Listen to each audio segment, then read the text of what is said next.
So what we have here is soft ice manufacturing, and we've been asked to find total manufacturing overhead.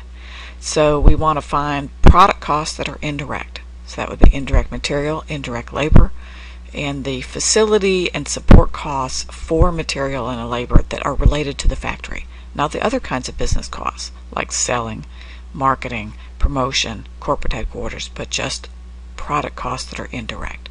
Okay, let's start at the top. Depreciation of corporate headquarters buildings. So that's the corporate headquarters. It's not necessary to build the thing. It's necessary to run the business. Glue for frames. Okay, so that is material going into the sunglass frames. Glue would be an indirect material, a very tiny portion, difficult to measure. So that would go in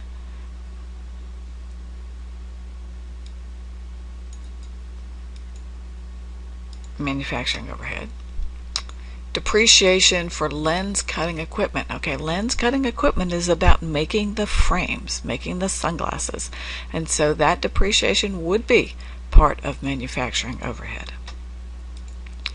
Interest expense is part of taking care of debt for the firm, and that's not related to making the sunglasses.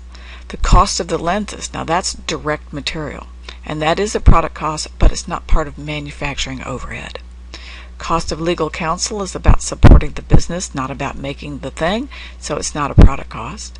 Factory training and scheduling of wages. Yes, that supports the direct labor, that's indirect labor, and that would be part of manufacturing overhead. The plant engineer would also be part of manufacturing overhead because he would support the equipment that's used in making the frames.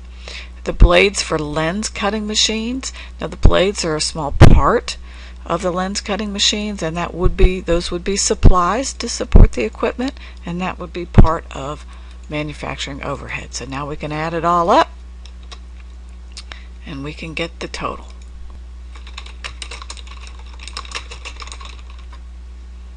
And we're done.